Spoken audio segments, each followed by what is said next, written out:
आज रघु शेर अपनी पत्नी रीना और बेटे सिम्बा के साथ अपनी गुफा पर भोजन कर रहा था। तभी रघु शेर को बड़ी जोरों की प्यास लगती है और वह अपनी गुफा में पानी पीने चला जाता है। तभी कुछ रंगीन बाघ आसमानी दुनिया से रघु शेर के जंगल में उतरते हैं। वहां आकर वे रंगीन बाघ रघु की पत्नी रीना और बेटे सिम्बा को कैद कर लेते हैं और उन्हें कैद करके अपनी आसमानी दुनिया में ले जाते हैं। तभी रघु शेर उन्हें ऐसा करते हुए देख लेता है। अरे अरे, तुम कौन हो? रुक जाओ, तुम सब मेरी पत्नी और बेटे को लेकर कहाँ जा रहे हो? रुक जाओ, छोड़ दो मेरे बीवी बच्चे को, इन्होंने तुम्हारा क्या बिगाड़ा है? रघु ठोकर खाकर जमीन पर गिर जाता है। आखिर ये सभी रंगीन बाघ कौन थे और वे सभी रंगीन बाघ रघु की पत्नी रीना और बेटे सिम्बा को क्यों उठा कर ले गए? तो चलिए इस कहानी को शुरू से देखते हैं। दरअसल कुछ सालों पहले महाराज रुद्रशेर अपने दोनों बेटे रघु और वीरू के साथ वृंदावन जंगल में रहा करते थे। महाराज रुद्रशेर अब अपनी वृद्धावस्था में चल रहे थे। महाराज के दोनों बेटों में रघु शेर बड़ा और वीरू शेर उनका छोटा बेटा था। महाराज रुद्रशेर का बेटा रघु बहुत बुद्धिमान, निडर और तेज दिमाग वाला था और वहीं उनका छोटा बेटा वीरू वह थोड़ा जज्बाती और अक्ल से अपने भाई रघु से थोड़ा कम बुद्धिमान था। महाराज रुद्रशेर के दोनों बेटे अब बड़े हो चुके थे, तो इसलिए महाराज रुद्रशेर अपने बड़े बेटे रघु की शादी पास की जंगल में रहने वाली एक रीना शेरनी से करा देते हैं और अपने दोनों बेटों से कहते हैं, सुनो रघु और वीरू, अब तुम दोनों को मिलकर इस जंगल को संभालना है। मेरे मरने के बाद रघु इस जंगल का राजा होगा और वीरू तुम्हें अपने बड़े भाई का सम्मान करना है और राजा बनने के बाद अपने बड़े भाई की हर बात माननी है और इस जंगल की बागडोर में अपने भाई का साथ देना है। अपने पिता रुद्रशेर की ये बातें सुनकर वीरू शेर गुस्से से आग बबूला हो जाता है, क्योंकि वीरू शेर रीना शेरनी को पसंद करता था और वह उससे शादी करना चाहता था। लेकिन महाराज रुद्र ने रीना की शादी अपने बड़े बेटे रघु से कर दी और साथ ही रघु को जंगल का नया राजा घोषित कर दिया, जिस वजह से वीरू गुस्से से भर जाता है और बिना कुछ कहे वहां से चला जाता है।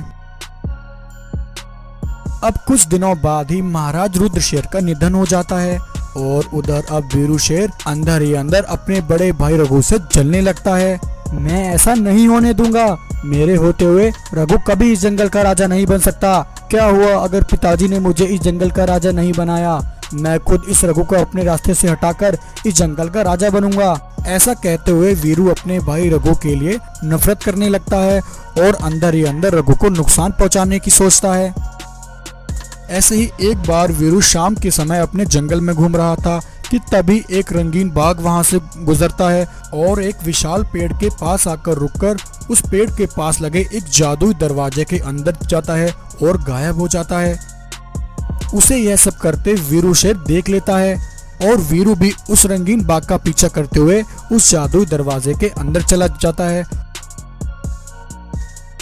और वह एक अनोखी जादुई दुनिया में आ जाता है। वह दुनिया पूरी सोने की बनी हुई थी और उस जादुई सुनहरी दुनिया की रखवाली कुछ जादुई रंगीन बाघ मिलकर कर रहे थे। उन रंगीन बाघों के पास एक जादुई मणि थी, जिसकी सहायता से वे सभी रंगीन शेर जादुई शक्तियां प्राप्त करते थे। रात के समय सभी रंगीन बाघ मिलकर अपनी शक्तियां उस जादुई मणि के अंदर डालते हैं।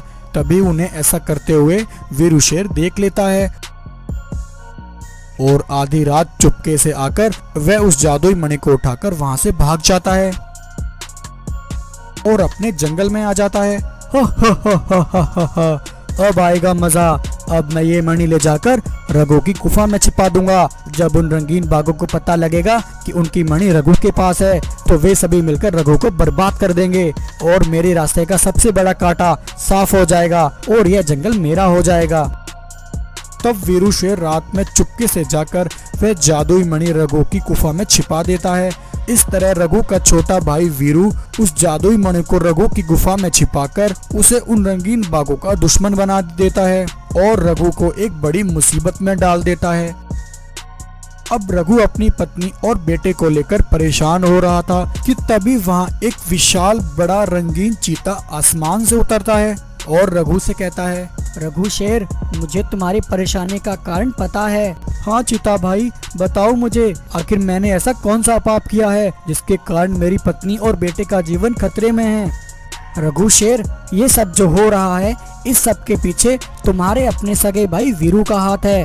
तुम्हारा भाई वीरू तुमसे नफरत करता है। वह तुम्हें मारकर इस जंगल का राजा बनना चाहता है, जिसके लिए उसने कुछ समय पहले एक जादू दुनिया में रहने वाले कुछ रंगीन बागों की जादुई मणि चुरा ली और उस मणि को लाकर तुम्हारी गुफा में छिपा दिया। जब उन रंगीन बागों को पता लगा कि मणि तुम्हारे पास है, तो उन्होंने तुम्हारी पत्नी और बेटे को कैद कर लिया। और अगर तुम्हें मेरी बात पर यकीन नहीं होता तो रुको, मैं तुम्हें अभी दिखाता हूँ। तब रंगीन चीता अपनी शक्तियों से रघु शेर को वीरू की सारी सच्चाई दिखाता है। यह देखकर रघु शेर बहुत दुखी होता है। मेरा सगा भाई मेरे साथ इतना बड़ा विश्वासघात कर सकता है, मुझे उससे ऐसी उम्मीद बिल्कुल भी नहीं थी। लेकिन मुझे अपनी पत्नी और बेटे को बचाना है। सुनो रघु, तुम्हारी पत्नी और बेटे को बचाने का एक ही रास्ता है। हमें उन रंगीन बागों की जादुई मणि उन्हें वापस लौटानी होगी और उन्हें वीरू के बारे में सब बताना होगा। उन रंगीन बागों की जादुई दुनिया में आ जाता है और वहां आकर वह रंगीन बागों को उनकी जादुई मणि लौटाते हैं और उन्हें सारी सच्चाई बताते हैं। हमें माफ करना रघु शेर, तुमने तो कोई गुनाह किया ही नहीं था। असली गुनहगार तो अभी जिंदा है, हम सब उसे नहीं छोड़ेंगे। तब रंगीन बाग रघु की पत्नी रीना और सिम्बा को और बेटे सिम्बा को आजाद कर देते हैं। आज पूरे 15 वर्षों बाद बगीरा अपनी एक विशाल सेना लेकर अपने बूढ़े पिता को बचाने के लिए दुश्मनों की धरती पर आया है। जब बन गया भाई भाई का दुश्मन और दुश्मनों के साथ मिलकर खेला गया खूनी खेल, तब ऐसे गद्दारों को अपनी सरजमीनों से हटाने के लिए एक आदर्श बेटे ने निभाया अपना कर्तव्य और खड़ी की अपनी एक विशाल सेना और बिना डरे अपने सिपाहियों को लेकर बेखौफ दुश्मनों से टक्कर लेने फिर से लौट आया एक महान आदर्शवादी बेटा। तो आज जानते हैं बगीरा के जीवन का इतिहास। तो आखिर क्यों इतने लंबे वर्षों तक बगीरा अपने जंगल से दूर रहा और क्यों एक बूढ़े पिता ने अपनी जिंदगी के 15 वर्ष दुश्मनों की कैद में बिताए। तो चलिए इस कहानी को शुरू से देखते हैं। ये कहानी शुरू होती है वीरभान शेर की जिंदगी से। वीरभान शेर जो कि एक बहादुर, निडर और ताकतवर साम्राज्य का इकलौता राजा था। अपनी वीरता और शौर्य से वीरभान शेर ने अपना साम्राज्य चारों दिशाओं में फैलाया हुआ था। जंगल का हर छोटे से छोटा बड़ा जानवर सब अपने राजा वीरभान शेर को अपना मसीहा मानते थे और अपने सम्राट के इतने विशाल साम्राज्य में खुशी से अपना जीवन यापन कर रहे थे। वीरभान शेर इतने बड़े साम्राज्य का अकेला सम्राट था, लेकिन जहां वीरभान की इतनी बड़ी विरासत थी, वहीं दुश्मनों ने वीरभान की धरती पर अपने पैर जमाने शुरू कर दिए थे। उन्हीं दुश्मनों में से एक था वीरभान का सगा भाई काली शेर, जो वीरभान के रहते कभी भी जंगल का राजा नहीं बन सकता था, जिसने सालों पहले खुद को वीरभान से अलग कर लिया था और अपने बड़े भाई को अपना दुश्मन मान लिया था। और अब इसी दुश्मनी के बीच जन्म लिया वीरभान के बेटे बगीरा ने, जो जन्म के साथ ही कुछ अनोखी शक्तियां लेकर आया था, जिसका अंदाजा जंगल में किसी को नहीं था। बगीरा की उन विशाल शक्तियों को देखकर दुश्मनों के रोंगटे खड़े हो गए थे। इधर वीरभान शेर और उसकी पत्नी अपने बेटे बगीरा को लेकर बहुत खुश थे, तो दूसरी तरफ काली शेर ने दुश्मनों के साथ हाथ मिला लिया था और वह दुश्मन था खतरनाक बंटी बाघ, जो खूनी लुटेरों के नाम से जंगल की सीमाओं में मशहूर था। बंटी बाघ, तुम्हें सब पता है मैं यहाँ किस लिए आया हूँ। सालों बाद मेरा राजा बनने का सपना पूरा होने वाला था कि उस वीरभान शेर के घर उसके बेटे ने जन्म ले लिया, और वह भी कोई साधारण बेटा नहीं। उसका बेटा बगीरा अद्भुत विशाल शक्तियां लेकर आया है। बंटी बाघ, वीरभान का बेटा बगीरा हम सबकी मौत बनकर आया है। तुम चिंता मत करो काली, मुझे इस बारे में सारी खबर है। इससे पहले बगीरा हम सबका काल बन जाए, हमें उसका सफाया करना होगा। तो इस तरह शुरू होती है दुश्मनों की खूनी जंग की एक प्लानिंग। इधर वीरभान शेर अपने बेटे बगीरा को जंगल में घुमाकर चारों दिशाओं में फैली अपनी विशाल विरासत समझा रहा था। बगीरा, आज तुम इस विशाल विरासत को अच्छे से देख लो। मेरे बाद अब तुम इस विशाल साम्राज्य को संभालोगे। ये सभी जंगल के जानवर तुम्हारी प्रजा होंगे और तुम्हें इनका अपनी औलाद से बढ़कर इन सब की रक्षा करनी होगी।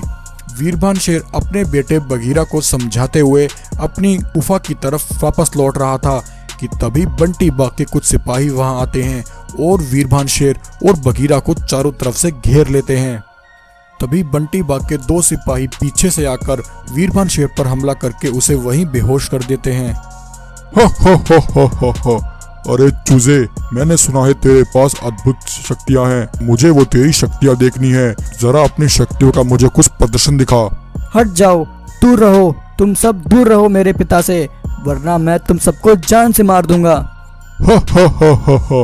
अच्छा देखो भाइयों, कितना तेज है इसकी आवाज में।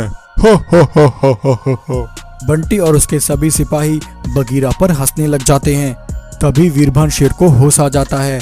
वीरभान उठकर बंटी के सिपाहियों पर हमला करता हुआ अपने बेटे के पास आता है और जैसे तैसे बगीरा को उन दुश्मनों के बीच से निकालकर तेजी से भागता है। बंटी बाग और उसके सभी सिपाही वीरभान शेर का पीछा करते हैं। वीरभान शेर जैसे तैसे दुश्मनों से बचकर गुफा पर आता है और अपनी पत्नी भानवी से कहता है, भानवी, दुश्मनों ने हमारी जमीन पर हमला कर दिया है। हमारे बेटे बगीरा का जीवन संकट में है, इसलिए तुम इसी समय बगीरा को लेकर जंगल के कुछ जानवरों के साथ इस जंगल से निकल जाओ। तब भानवी शेरनी अपने बेटे बगीरा को लेकर जानवरों के साथ जंगल से निकल जाती है और उधर बंटी बाग के सिपाही वीरभान शेर के पास आकर उसे घेर लेते हैं। वीरभान शेर, बहुत भगा चुका तू हम सबको, अब तू मेरे हाथों से नहीं बचेगा। ऐसा कहकर बंटी बाग वीरभान शेर पर हमला करके उसे मारने ही वाला था कि तभी काली शेर बंटी को रोकता हुआ वहां आता है। रुक जाओ बंटी, ये गलती कभी मत करना। क्या हुआ काली, तुमने मुझे क्यों रोका? मत रोको मुझे, आज मैं इस वीरभान शेर का अंत ही कर दूंगा। नहीं बंटी बाग, इसे मारने से हमारी समस्या का हल नहीं होगा। इसने हमारे यहाँ पहुँचने से पहले अपने बेटे को जंगल से भगा दिया है। अब जब तक हमें ये अपने बेटे का पता नहीं बता देता, तब तक ये हमारे साथ बंदी बनकर रहेगा। सिपाहियों, बंदी बना लो इस वीरभान को। तब बंटी बाग के सिपाही वीरभान शेर को बंदी बना लेते हैं। इधर काली शेर खुद को जंगल का राजा घोषित कर देता है। सब मेरी बात ध्यान से सुनो, आज से इस जंगल का महाराज मैं हूँ, इसलिए आज से इस जंगल में मेरी हुकूमत चलेगी और तुम सबको मेरा हुक्म मानना होगा, और जिस किसी ने मेरा हुक्म नहीं माना तो उसे कड़ी से कड़ी सजा दी जाएगी। यह सुनकर जंगल के जानवर बहुत ज्यादा परेशान हो जाते हैं। अब सब जानवर डर डर के जीने लगते हैं और अब इस तरह जंगल में चारों तरफ खौफ का माहौल होता है। अब ऐसे ही जंगल में समय बीतता है। उधर बगीरा अपनी माँ भानवी की देखरेख में जवान हो जाता है और साथ ही बगीरा को उसकी सारी शक्तियां मिल जाती हैं। तब बगीरा शेर अपनी उन शक्तियों से अपनी एक विशाल सेना तैयार करता है। तब भानवी शेरनी अपने बेटे बगीरा से कहती है, बेटा, अब वक्त आ गया है हमारी सरजमीनों से उन खूनी दुश्मनों को हटाने का और तुम्हारे पिता को उनकी कैद से आजाद कराने का। हाँ माँ, मैं अपने उन दुश्मनों को नहीं छोड़ूंगा जिन्होंने सालों तक मेरे पिता को कैद रखा। न जाने उन्होंने पिताजी पर कितने अत्याचार किए होंगे। मैं उन बेरहमों से चुन चुन कर बदला लूंगा। तो इस तरह अब बगीरा अपनी विशाल सेना लेकर दुश्मनों की जमीनों पर आ जाता है। उधर बंटी बाग और काली शेर भी अपनी विशाल सेना लेकर तैयार खड़े थे। वीरभान शेर, हमें जिस दिन का इंतजार था, आज वो दिन आ गया है। आज तेरा बेटा खुद हमारे पास चलकर अपनी बलि देने आ रहा है। आज हम तेरे सामने तेरे बेटे को खत्म करेंगे और उसकी सारी शक्तियां छीन लेंगे। तभी बगीरा अपनी सेना लेकर वहां पहुंचता है और अपने सैनिकों के साथ दुश्मनों पर हमला बोल देता है। बगीरा के सिपाही बंटी बाग और काली शेर के सिपाहियों को चुन चुन कर मौत के घाट उतार देते हैं और बंटी अपनी विशाल शक्तियों से बंटी बाग और काली शेर दोनों को जलाकर भस्म कर देता है और अपने पिता वीरभान शेर को आजाद करा लेता है। आज पूरे 15 वर्षों बाद वीरभान अपने बेटे बगीरा को देखकर बहुत खुश होता है और अपने बेटे को गले से लगा लेता है। तो दोस्तों, कैसी लगी आपको आज की हमारी ये कहानी? अगर आपको हमारी कहानी अच्छी लगी हो तो वीडियो को लाइक शेयर करें और ऐसे ही मजेदार कहानियां देखने के लिए हमारे चैनल को सब्सक्राइब जरूर करें।